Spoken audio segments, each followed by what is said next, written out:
Today's conversation is sponsored by First Generation Capital Partners. If you're an accredited investor and you want to know about how we're helping other accredited investors keep more of their income, go to firstgencp.com/going long. You're definitely a product of the 5 people you spend your time with, right? So who are those people? Are they inspiring you towards your goals and where you want to go? Or are they actually detracting you like crabs on a bucket? You're trying to reach higher and people keep pulling you back. No, that's too risky. Don't do that. You're listening to the Going Long podcast with Billy Keels, the #1 podcast for long-distance real asset investing. Welcome to the Going Long podcast. We're back once again to continue to help to educate you so you feel much more comfortable as well as confident investing beyond your backyard. And yes, I'm your host, Billy Keels, and I am super excited to welcome you back to today's conversation. This is going to be absolutely awesome. Get your pen, get your paper out, or get your iPad and pen out, whatever it is that you like to use. Be ready to take some copious notes because this one's going to be absolutely awesome.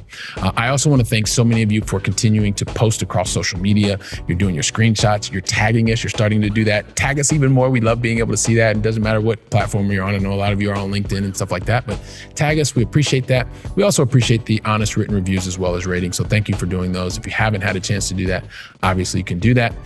If you want to find every single episode we've ever done of the podcast, go to firstgencp.com/podcasts, and you can find every single episode. So once again, firstgencp.com/podcasts. And today, if you are interested in understanding how to build a holistic wealth strategy, you really need to listen to the guy who we're interviewing today. You're going to learn more about the different types of assets. You're also going to learn about being able to utilize different assets to get different outcomes and ultimately be able to get to the freedoms that you're looking for. So I know you're going to get loads out of today's conversation with Dave Wolcott, and we're going to get to that just after this. Are you a busy, high-paid professional? Someone that in the previous 2 years has earned $200,000 and is expected to earn $200,000 this year? Or maybe if you filed jointly, previously you've earned $300,000 the previous 2 years and you're also expected to do that this year. Or maybe if not, either individually or jointly, you have $1 million in net worth, not including your primary residence. If you meet any of these criteria, then you're someone that the IRS considers to be an accredited investor. That probably means you're someone like an enterprise software sales executive. You may be an executive in a major corporation. You may be a doctor. You may be a lawyer, maybe a high-paid consultant. You may even work for a major sports franchise. The thing I know you have in common is that you continue to do the hard work. Like you're doing 100% of the work and you're only bringing home 50% of the reward because you continue to get crushed by your income taxes. If you are tired of this situation and you're looking for a new solution, then go to firstgencp.com/going long. When you get there, that's going to help you to start the journey so that you can begin to take back control of your taxes, take control of your time. And then also that means you're going to be able to spend more of the time that you want with the people that you love the most. And that is the way that you're going to get the personal freedom that you're looking for. So if you're looking to take back control, go ahead and go to firstgencp.com/going long and see how we can help you today. So if you want to understand how to infuse insights from the wealthiest 1% and how that can help to improve your long distance investing success, then guess what? Today's the conversation that you're going to want to stick around to until the very, very, very last second. You know why? Because today's guest is absolutely amazing. Not only was he a captain in the U.S. Marine Corps, he also had a very productive IT career. I think he did a couple things, maybe in the sales area and even in the solution advisory capacity. Then after that, he decided he wanted to go out and found his first company, and he did that. And by the way, along the way, he's also the author of a super popular book. It's the Holistic Wealth Strategy. It gives me great pleasure to welcome to today's conversation the CEO and trusted advisor of Pantheon Investments, Mr. Dave Wolcott. Dave, welcome to the show, man. Hey, Billy, grateful to be here. Oh man, you have no idea how excited I am about the knowledge that you're getting ready to just drop on the entire Going Long family. It's going to be absolutely awesome. So, and Dave, so no pressure, by the way, no pressure. Here's the thing, man. You know that I'm going to ask you 5 questions. You're going to get 2 in the beginning. You're going to get 3 in the end. And then in the middle, you're probably going to get a whole lot more than 5 questions, especially with all of the expertise and value that you're adding to the universe. But I just don't know what those questions are yet. So you're going to have to bear with me. The Going Long family does it every week, and I'm sure that you're going to come out just on top. So I would like to get started though. If you could help us understand, Dave, where is it that you call home in the U.S.? This is really a great question, Billy, because part of what we're talking about with holistic wealth and building your wealth, it's really all around freedom, right? So having freedom of purpose, having freedom of time, also having freedom of location, right? In addition to freedom of money. So this is such a great question, and I'm glad you asked it. We recently moved to Sarasota, Florida. We've just survived Hurricane Ian, so very grateful for that, and feeling for those, who haven't. But that was part of our vision to, create a place, where the lifestyle would really support, our goals and ambitions. And then we also have a place in Liguria in Italy as well. Fantastic. Well, so you've already kind of shared the knowledge. Like the first time when we very first spoke to one another. Well, actually, we didn't speak, because when I got the message that you were in Italy for like the next 2 months or something, I was like, yes, Dave is really awesome. I really can't wait to speak to him. So, so awesome. Appreciate that. And yes, that geographic freedom is something that's absolutely key. So, aside from that, and you just mentioned something, I would love for you to share. And question number 2 is really just helping us understand what is in the last 24 hours, like what is the most important thing, or the thing that you're the most grateful for in the last 24 hours? Well, this is another great question and very timely. So today I am celebrating October 4th, 2022. I'm celebrating my 25th anniversary with my wife. Whoa, congratulations, man. Wow, this is like a momentous occasion. Yeah, it really is. So I'm really grateful for her today, and grateful for the family that we've built over the past 25 years. Fantastic. That's absolutely an amazingly positive thing, and I appreciate you being able to invest time with me and the Going Long family on your 25th wedding anniversary. So absolutely awesome. Also to Dave, one of the things I would like to thank you for your service, because it's something that is absolutely phenomenal. And so thank you very much for that as well. Yeah.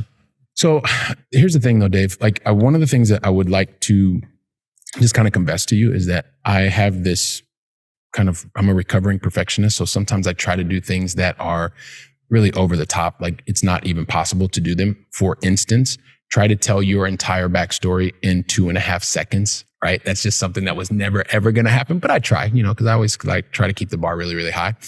So I'm going to ask you for your help, because your backstory goes way beyond 2.5 seconds. So I would love for you to share your backstory in your own words with me and the Going Long family today. Take as much time as you want. And then also, if you could help us to understand some of the major decisions that you made along the way to get to this point in your journey, and then we'll see where you and I take the conversation from there. You bet. Maybe not 2.5 seconds, but 2.5 minutes.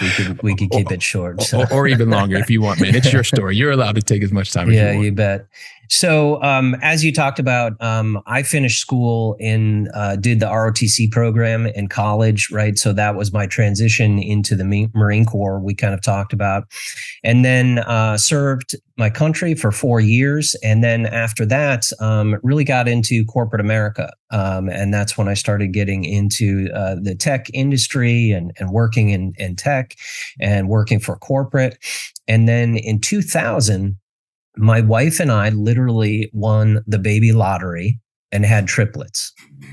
So the first thing I did was I went and talked to my financial planner, right? And all they could tell me is really the same thing. And I cycled through probably 3 of them at the time. They said, look, wow, now you have 4 kids. It's at least $1 million to raise a kid. So now I just added, 4 more, right? Because we had another one. Yeah. So, what was the solution? But all they could tell me was that, look, the market's going to go up, the market's going to go down. You're going to make 7% over the long haul. Just put as much away as you can in your 401k. And then you save up for this big nest egg. So I think really the entrepreneur in me became really frustrated with that cookie cutter response, right? That was really driven from Wall Street and corporate America. So it put me on this obsessive journey to really figure out, how are the 1% building their wealth? Because it's not as a retail investor in stocks, bonds, and mutual funds. The only people that are making money in that game are the salespeople selling it to you. So remember, this is 2000. So literally, I took the purple pill and read Kiyosaki's Cash Flow Quadrant, which was very insightful, but there were very limited resources at the time, limited podcasts, things like that. So I moved, if you recall, in the Cash Flow Quadrant, right? I moved to the right-hand side of the quadrant, became a business owner, as well as an investor. And I started investing in alternative assets, everything from oil and gas to raw lands, to office parks, to retail, to multifamily. And so, spent a lot of time, analyzing opportunities, vetting deals.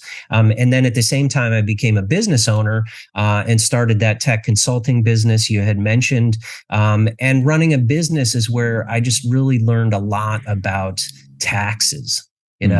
Taxes really being your number one, biggest expense.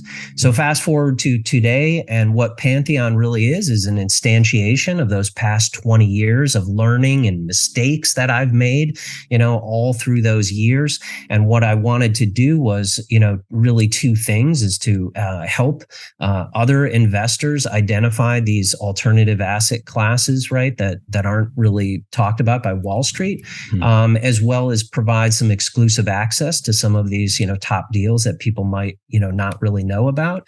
And then we talk about our wealth strategy, because it really is this, holistic vision that's focused on your vision. And if you don't create a target for what you're trying to achieve, you'll miss every time. 100% of the time. Yeah, absolutely agree with you on that. And we are going to get to those 20 years of your learnings, which is, now manifests itself in Pantheon Investments. But one of the things that, even in the very beginning, Dave, that you talked about that I'd love for us to come back to, and it's kind of like the basis of this whole podcast. And it's that geographic freedom that you're talking about, right? Because a lot of it's about the mindset. And I feel like, because I've lived in Europe for the last 21 years, right? And I've been investing exclusively back in the US in terms of the real assets, because when I got out of the Wall Street kind of like addiction, I realized that I wanted to do that back in the US. It made the most sense for me. But I also took that purple pill. And a lot of times it seemed like the things that I was reading, they were saying that you needed to be a landlord, but you needed to actually live in the same place as the assets that you owned. Now, I'm not saying that you can't do that, but I fundamentally believe that you don't have to be in the same place, right? There's some elements that need to be there, but I'm always just curious, because you're living this geographically free lifestyle today. And I know that from an investment strategy, you don't necessarily have to be in the same place. But I also know that that's very contrarian to what we're told. So can you maybe talk to us a little bit about what gave you the strength to say, hey, look, I'm going to be contrarian. I'm going to not allow geography to really bound me in terms of where I'm going to invest. Because that goes to our long distance investing philosophy, I guess. Yeah, that's really great, Billy. I'll actually just back up a second, right? And then we can kind of drill down into that. Yeah. What I believe, through my journey is that a lot of, we're talking about wealth here today, and people are familiar with the term of financial freedom, right? It's very overused. That's out there. But what I would really encourage people to do is to start to really think about, what is it that wealth really means to you, right? And what I've discovered is that it's all focused on freedom. And there's 4 particular freedoms that we have. So number 1, yes, there is financial, having freedom of money to be able to do what it is that, basically money is like oxygen, right? To be able to do the things you want to do. It's also about freedom of purpose, right? To get up every day and be excited, and whether that's, doing something with your kids, being able to take them to school, or being in a job that you're passionate about and excited to add value and contribute, freedom of purpose is really important. There's also freedom of location, right? That we've, really talked about. And also having freedom of time. right? To be able to work when it is, that you want to work. So when I focus the things really on having all of these four freedoms as kind of the backdrop and the driver of really what's really trying to get you to, support your vision, to me, freedom of location was really important. I had the opportunity to travel to France when I was young. I was 15 and went on a cycling trip and went for the next subsequent few years. And that became, my passion with Europe. I just absolutely fell in love with the culture, the people, the history, the lifestyle, all of these things in Europe that were just so different than the US. So that really started. And in fact, that kind of drove some of my desire to go, get into the Marine Corps, right? Where I could travel the world and, see different sites and really to also bond with the people and these cultures. I mean, I've always found it just fascinating to, learn about different cultures, start to learn the language and all of those things. So that really was, a burning desire for me. And that vision is to be able to say, okay, I want to go to Europe, right? And specifically Italy. My wife has roots there. We have a lot of connections there. And, I want to go there and not be a tourist. I don't want to be walking around with a suitcase and pop in and out. I want to have my local coffee shop on the corner. I walk in, everyone says, "Ciao, Dave," and, it's just amazing. And now, I'm on a cycling team over there. My wife and I have been studying the language for 6 years, which has been just this amazing journey. And now when we go over, the most special time is, we'll have dinners with all of our friends and you've got, 10 people at the table and we're all speaking Italian, talking about, kids and lifestyle, all these things. And it's just it's really special, Mm. Yeah. And so when you have the opportunity to do that, and I'm going to pick up on that kind of thread because I think it's awesome the way that you are building this lifestyle. So being able to have, freedom of location and being able to do things, you're living your lifestyle and then your investments are supporting that. So regardless of where you are, whether you're in Sarasota, Florida, or you're in Italy or anywhere else, you're able to, continue to keep the lifestyle and improve the lifestyle that you and your wife are looking for. And I think that's phenomenal. But just one thing, because I know what it's like to be learning a new language and you're with locals. And there's a lot because you've seen it over 6 years. But also there's that moment in the beginning when it's very uncomfortable, right? Because everybody's laughing at the jokes and you don't understand the jokes, but you're still allowing yourself to be there. And you've gone through that process, which is really uncomfortable for a lot of people, Dave, because most people don't want to feel uncomfortable. But you've seen this evolution from the very first day that you were sitting down and 6 years later, learning the language, also very importantly, learning the culture. Maybe you could talk to a little bit about that process as well, from being uncomfortable or comfortable with being uncomfortable and being able to feel and understand what that evolution has been like since you've continued to invest your time and energy. No pun intended. Sure. I think it really takes a little bit of courage and you have to, not be afraid to really put yourself out there. And probably, the beginning of that was when I went out on my first ride. So I'm a big cyclist. So that's what also, kind of brought me into the region. But I went on my first, bike ride when we got over there. And I didn't even realize how much of a mecca it really was. And, my first ride, I met this guy and he could tell by my jersey and everything.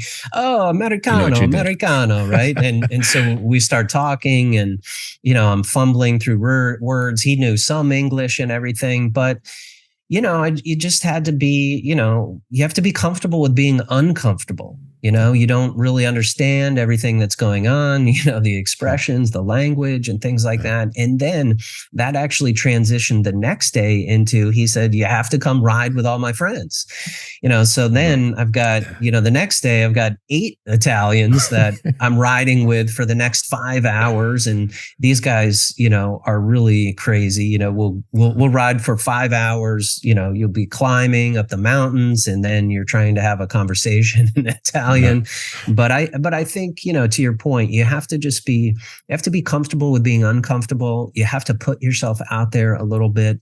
But the reward is just so great if you can. If you can learn and you can understand. And then I also find that there's some amazing things that there's a universal language, like cycling is a universal language. Family is a universal language.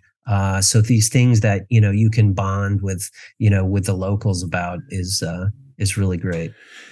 I love that, because when you are making the transition and you're bonding with locals, like you've just shared something that I've shared with people for a really long time. They're like, what's the best way to learn a language? And it's like, well, should I go and take this, a language exchange and all that stuff? And usually it is, what do you love doing anyway? So whether you love talking about family and you find people that talk about family, or you love cycling, or I wanted to learn salsa dancing, right? So when I moved to Paris in 2001, I wanted to learn salsa dancing. I was the only guy who didn't speak French, but guess what? Everybody was there and we had a love of salsa, and I looked really, really uncomfortable, kind of stupid sometimes. But over the time that I was there, over a year, my salsa improved, my French language improved, and also my understanding of French culture really improved. So I love that you share that nugget with everyone. And so for those of you who are thinking about, you're looking for your overseas adventure, Dave just shared one of the ninja secrets with you, is how you can learn more about the language and culture really, really quickly. So Dave, I want to pivot a little bit, man, because a lot of the work that you've done, like just the theory that you were reading about that you put into practice, you talked about over 20 years, you were able to bring that together. And I mentioned at the very beginning that you have written a book, The Holistic Wealth Strategy. I know that this is a framework that you also are helping others, and a lot of that you've learned from the studying the Wealthiest 1%, as well as applying it. So maybe you could talk to us a little bit about the inspiration for the book. Also talk to us a little bit about the framework so we can get a better idea as to what it's all about. Yeah, absolutely. So, I mean, the genesis of it was interesting, because as I had gone through this journey myself to transition away from Wall Street, I was trying to explain this to other people, and so many people just didn't understand it. Right. So, and I was trying to kind of articulate it in a way. And then, I come from a consulting background, right? So trying to, create something, visual, and create a framework and essentially make it a system and make it more tangible for people to kind of invest. That was really kind of the genesis of how I started it. And it all started with this framework, which is kind of like really a blueprint of what I believe is to achieve wealth. And it all starts with, creating a vision, like we talked about, right? So creating that vision is super important, because that's really your driver. And you need to be aligned with your spouse as well on, what that vision is, what do you see for yourself? And sadly, most people spend more time planning their vacation than they do with, their future. So it all starts with vision. And then we have 4 simple phases to it, Billy. And the first one really starts off with your mindset. Right? This is all about you. It's about your why. And you have to have a growth mindset to be able to learn new ideas. There's so many people I talk to, they say, well, deferring taxes is a great idea because that's what, that's what our wealth, planner is telling us to do. I get a tax deduction this year, but they fail to really break it down and look at it objectively and say that, okay, well, if you keep pushing those taxes out, you're going to be paying them later in life. And the only thing I'm probably certain of is taxes are likely going up.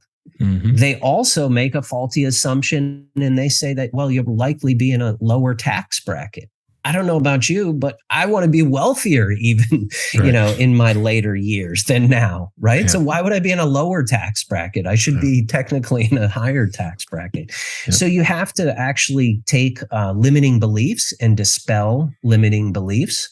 It's also about creating goals and then habits to support those goals. So how are you supporting? And let's take Italy as a perfect example, right? I've created a goal that I want to be a certain percent fluent in a certain amount of time. So what do I need to do there on a weekly basis? I do everything from, watching Italian travel shows to having dialogue to, calling my friends and things like that. But I'm incorporating that really into my lifestyle right now. Yeah. And I think this mindset, piece cannot be underestimated, because it's really, you're going to get out of life what you put into it. So if you have a big vision, you'll be able to get there. Right. Yeah. Okay. So then if you move into the second phase, it's all around education. Okay. So we talk about it as IQ, increasing your financial IQ, increasing your mindset IQ, and also increasing your health IQ. Because if you don't have your health, you don't have your wealth. Think about how much Steve Jobs would have paid to, be able to maintain his health where he was in life, right? So I believe that health is really very foundational to wealth, and it's something that you should focus on all the time. So what are you doing to do that, right? I work with an integrative medicine doctor, and we work regularly looking at blood panels, trying to optimize. And I actually have a goal to live to 116 and completely change the paradigm. So what am I doing on a weekly basis? And part of that is education, learning about, what's possible. Right. And getting outside of, again, the noise and the perception that, media outlets have, or the people that you have. Right. You're definitely a product of the 5 people you spend your time with. Right. So who are those people? Are they inspiring you towards your goals and where you want to go? Or are they actually detracting you? Right? Like crabs on a bucket. You're trying to reach higher, and people keep pulling you back. No, that's too risky. Don't do that. And then the same with the, investing in financial IQ, right? It's all about educating yourself and look at the facts for yourself, right? If you can look at the facts for yourself, you can get some more objectivity into it instead of, other people saying, hey, this doesn't make sense.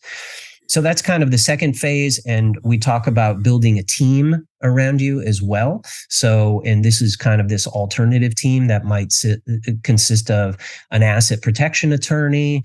You might have someone who supports you with infinite banking strategy. Someone who's in the private equity space, right? Who can identify, good deals for you and things.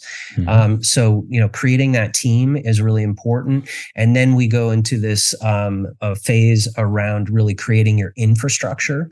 And creating your infrastructure is really key. This infinite banking strategy is really amazing. There's a lot of, notions out there, a lot of confusion, I think, in the marketplace, but we actually got our license for it because we believe in it so strongly. And it's a place, if you think about your wealth, you can actually, if you think about your wealth like on a wealth pyramid, at the foundational level, you can actually create something that's completely liquid, compounds tax-free.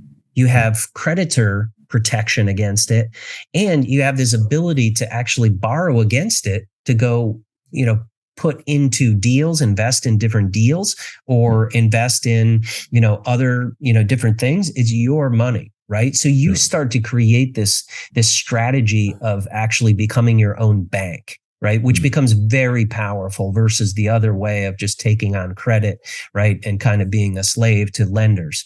And most family offices, ultra high net worth people, infinite banking is actually a complete core to their strategy. And tax strategy is also key. What is your biggest single expense in life? It's taxes. Yep. So what are you doing to try to mitigate your taxes?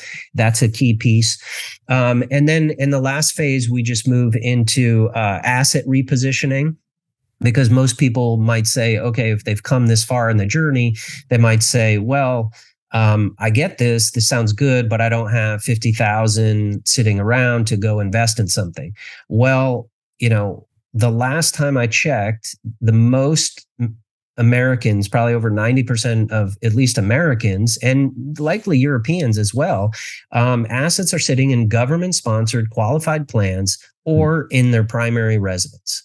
Well, the rate of return in your primary residence is zero, right? It's trapped equity, right? Yeah. So if you can partner with the bank, and even at today's rates, 5.5%, you can take money at 5.5% and you can make, 20% on your capital in some of these other investments, right? And have more control and diversified cash flow. Okay, well, then it makes sense to start repositioning these assets. Same thing with qualified plans. 8 years ago, I took my IRA, I took my whole 401k money. I paid the 10% penalty. I paid the taxes, but I modeled it out in Excel. And I said, look, I'll break even in like 6 years. Yep. So, where's the harm in that, right? And I can get control back over my money. Turned out I actually made my money back in 3.5 years, and I offset all the taxes with my investments, and I've completely never looked back. So a lot of this is about taking control as well. Yeah. So I love the way that you've walked us through that, right? Everything from the vision creation, the education, team, infrastructure, and then asset repositioning, and especially on the asset repositioning part. Trusting that you're enjoying today's conversation. And you know what? If you're tired of getting crushed by taxes and you're looking for greater freedom to be able to choose what you want to do when you want to do it, make sure that you go to firstgencp.com/going-long and see how we can help you today. Let's get back to the conversation. I'd love to get your thoughts on this. How much of that, especially in the asset repositioning part, because I believe very similar to you that there's a lot of assets that will provide you liquidity or access to liquidity that will allow you to do other things, create the runway for you to have more of the time freedom or the purpose freedom, things that you were talking about before. But would you agree that you kind of need two key elements to do that? Number one, that you need to be able to carve out time to be educated and also to have that mindset that you were talking about, which is the open, growth type of mindset, because some of these concepts, and I was very traditional in the beginning too. Now, almost a decade later, most of this stuff sounds pretty familiar with me. But because I also just left the corporate world last year, like less than a year out, I started down this path before, and it's almost something that is, it's just kind of normal at this point in time. But maybe talk to that person that's listening to what you're saying, and they're going, "Well, hang on a second, Dave. It seems like too good to be true. Like, how do I get to that point?" Yeah, good question, Billy. And I think, look, this is a lot to chew up, right? I mean, these 5 things, right? We're rattling them off here in about 7 minutes, but it took me years and years, right, to figure this out. And part of the reason I'm so passionate about this is because I want to help other people, right, accelerate their journey, because it doesn't need to take 20 years. You can do it a lot quicker. And that's why we really focus on those early phases, right? The mindset, it really is about, just creating that life that you want to live. And also, again, be objective with some of the things people have been telling us. They talk to us about diversity. Here's a great thing, right? They say it's too risky. Right. I'm sure this is what your financial planner, hey, I've never heard about a multifamily syndication. And your financial planner is going to tell you, well, it's too risky. Well, of course he's going to tell you that, because it's not part of his agenda, and he cannot sell you a product that fits in there. Okay. So it's really important to, take it upon yourself to get a little bit smarter about, hey, how can this asset class, perform? Let's look at the macroeconomics, and you start to realize it's completely non-correlated to the stock market. And it's also part of Maslow's hierarchy, right? At the lowest level, people need shelter, right? It's one of the most basic things. So in terms of risk, it's very recession resistant. It provides cash flow. It provides tax benefits. And when we look at investments, we actually call it really a 3-dimensional, or like a trifecta. This is really our investment thesis, where we're looking at assets that are, they provide predictable passive income. They have tax efficiency to them, and they have some type of, lucrative upside, right, through forced appreciation kind of on the back end. So when you think about that and compare that to traditional stocks, What's everyone doing? $1,000 worth of stock is worth $1,000 worth of stock. And the only thing you're betting on is that the stock is going to do what? It's going to go up. But in reality, stocks can go sideways or they can go down. So why are they telling you to put your entire nest egg into stocks, bonds, and mutual funds, when in fact it's actually completely one of the riskiest, most speculative, asset classes, right, that are out there, and you have absolutely no control over it. Yeah, that's the biggest point that I tend to think about is there's no control, and it's really contrarian to what makes most people, especially if you're in a corporate role, the things that make you, or at least I think about me, right? The things that made my corporate role successful is because I typically understood what I was doing on a day-to-day basis. I had a high level of control, and I was able to also help to generate the output, right? The result.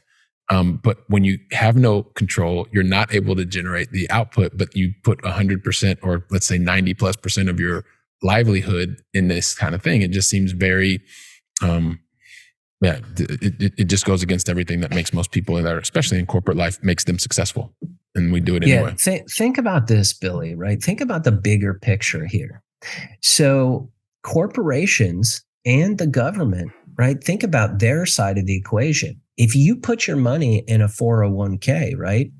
The company has more of their golden, handcuffs on you, right? Yeah. Well, I've got to be vested. Yeah. Or this phantom, they say, well, we're giving you a 3% match, right. So this is free money, right? So you think, wow, this is kind of the greatest thing. And then the government is on the other side saying, this is fantastic. I mean, think about it if you were a business that we have literally all of this revenue building up. We know when people turn 59 and a half, and we're going to tell them how much they can take out each year.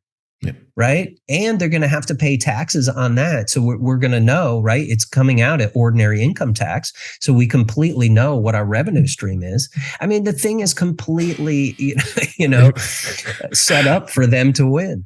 Well, you know what, David, it was reminding me, because we're two ex-IT guys. It sounds almost like recurring streams of revenue that are predictable, like software sales. Like I said, they're on the right. They're on the right equation of that. Yeah, but you need to have some courage and think outside of the box, right? Yeah, definitely. Now, listen, before we get into the going long final three, there is one thing, because you mentioned like tax benefits, and I know that you're a big fan of being able to create predictable income, the tax side of things, and also just from an alternative assets perspective. We talked about some of the things that you are doing from life insurance policies, IBC, or infinite banking concept. We've talked about some of the hard assets in terms of residential, but also too, you had talked about tax benefits in the oil and gas space or energy space. Maybe you could talk to us a little bit about that before we get into the going long final three, kind of what took you in that direction as well. You bet, Billy. So again, it really goes back to our investment thesis, right? Of having, predictable income, tax efficiency, and some type of, upside on the back end. And so typically oil and gas didn't really fall into that because people are investing into the revenue stream. But now, right, if you first of all, you look at the macro dynamics and the market, I mean, there's just been no investment in oil and gas in the past 6-7 years because it's all going towards green, right? Mm. That's where the investment is really moving. Mm. But the reality is that the demand for petroleum-based products on a global basis is just going up.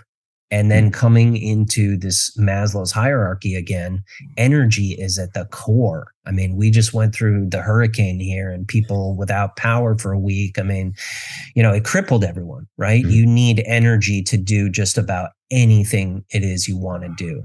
So I think there's a huge supply demand imbalance. And then from a tax side, we were really excited to be able to bring this offering to our investors where you can actually get, your investment is 100% deductible. And, typically we see maybe 85% of that in year one. It's offset of your active income. So W-2 income, you're a high income W-2 earner, you can literally offset all of your income. We had an investor who sold his 401k position and he offset all of the taxes with it, right, in the year. So very powerful benefits. And I'll also share, Billy, like why that's important, right? Why is the government giving us, I would propose that people think about taxes in a different way. It's because that it's a natural resource that we're using for our competitive differentiation, right? As a country, it's for our national defense. And in fact, you've got a lot of European listeners. So, what a bind to be in right now with Russia controlling, really the pricing on gases. And I know in Germany and some other countries, it's going to be really tough this year, right? Because they have a stranglehold over the energy. Yeah. And so when you look at the energy space, it is one that consistently gets more and more attention. I've talked about this before. It's one that it's dear to my heart, especially right now, and has been over the last couple of years. And by the way, just so everyone knows, when Dave was mentioning earlier kind of the things that can happen, he's talking to you about examples, concepts. He is not giving anybody any tax advice. So what you need to do is take the concept that he talked to you about and be able to talk to your tax advisor about that, right? So he's sharing an example, not giving anybody any type of tax advice. So, yeah, man, I just think it's great that you can give the breadth of asset base that you're looking at in terms of creating this holistic wealth strategy and being able to support the freedoms that you talk about, because ultimately these financial gains are there to be able to sustain and help us to evolve the things that we're looking for, the freedoms that we're looking for. So, listen, Dave, we kind of have to, not before, but because now we kind of have to get into the going long final three. It's one of those things. But in today, since you're our special guest, you're my special guest. I never ask anybody the going long final three unless you tell me that you're ready. So my question for you, Dave, is, are you ready? You bet. Fire away. I mean, was there any doubt? I don't think there was any doubt. I think everybody was like, yeah, Billy, why do you even ask the question? So listen, so here's the thing. And I'm really excited about being able to ask this question because this is a guy who lives in different places around the globe. So this is awesome. So we started with where you are in your new location over in Florida, in Sarasota, Florida. I'd like to bring it back to this side of the pond that you know very well. You talked about it earlier because this is now my adopted home side of the pond. So help us understand, Dave, what is your favorite European city that you've either visited, and you've visited a lot of them, or is still on your bucket list to visit? So I'll just give this as a backdrop. I haven't traveled quite as much as you, but I have been to over 50 countries and over 6 continents. Nice. So my favorite European city is the city that we live in Italy. It's in Liguria, Italy. The town is called Alassio in the northwest, just about an hour north of Nice, France. All right, fantastic. So Alassio, we'll add that. I think it's a first. So don't worry, everybody. You just click the link and you'll be able to find it in the show notes, which is absolutely awesome. So the other thing, question number 2, Dave, and this really has a lot to do with the good fortune that I've had, right? In terms of being able to come across people that are very successful. I consider you to be someone who's also extremely successful. You're making a positive impact on people's lives around the globe. And one of the things, hopefully you will agree with me in this, that when I watch successful people, one of the things that makes them very successful is because typically when someone who's successful, when they have a plan, they go out and they, unlike others, when they go out and they execute the plan, they get things right the very first time, which allows them to go even. Dave, that was kind of a joke. Of course they don't get it. Dave's like super cool. He's very cool, calm, and collected, everybody. Check him out on the video. Plus, he's got his nice Pantheon investments over his nice left shoulder. Dave, it's a joke. I like to have fun here, man, as well. And of course, people that are super successful, they don't get things right every single time the first time. The reality is, like, they, unlike most, probably get things wrong probably 20 to 50 times more than everybody else, right? Because they're out trying new stuff. So that was kind of a joke. But the reality is, this is not a joke. Every single time those that are successful, whenever they have a relevant mistake or learning opportunity, or call it whatever you want, Dave, things don't happen the way that they thought. Every time it's a relevant mistake, every single time they stop, they learn from that mistake, And then they go out and they put different strategies, tactics, and actions in place that minimize the probability of that exact same thing happening again. So I don't necessarily want you to think about the mistake that happened or occurred or whatever. I really want you to share with us, what is the one lesson that you took away from that learning experience that you know that the Going Long family needs to hear today? So this is really easy, Billy, right? It was that I was following conventional wisdom and I was following the Wall Street prescription, right? When I got out of college, and I didn't invest in my financial IQ, right? Sure, I was, investing in some stocks and bonds, and I had a, financial planner. But look, I was just following them thinking these guys are the experts. And so that was a huge mistake. And again, that's what gives me so much purpose and drive, is to try to help educate people and learn that there's another path that's out there. And I watch my kids. So my daughter is 23 years old. She's 2 years out of college right now. She graduated, and then she set herself up with an infinite banking policy. She was funding through high school. She borrowed against the policy for a down payment on her first house, which they bought the first house. They renovated it for about a year, her and her boyfriend. And now it's a rental. So they've got rental income coming out of the thing, a great asset. They've built up about $100K in equity. And then they use some of that equity to go buy the next house, which they just moved into. So it is unbelievable, Billy, to be able to see this and to be able to see that it can be put into action, even with people who are younger. But it's not unless, you get that mindset piece right. So, that was my mistake in following, conventional wisdom. So it's really being able to have that growth mindset that you talked about, being open to new alternatives, and also not just accepting that someone's an expert because their title says so. It's can continue to invest that way. Okay, perfect. Appreciate that. And man, it must make you proud to see your daughter be able to do these things already at the age of 23. That's pretty awesome, man. That's absolutely amazing. I just want to remind everybody. So just as we go into question number 3. So of course, Dave, where can people find your book, The Holistic Wealth Strategy? So we have an ebook version that's available right now, which you can go to pantheoninvest.com/wealth-strategy, and you can download an ebook there to kind of get your arms around it.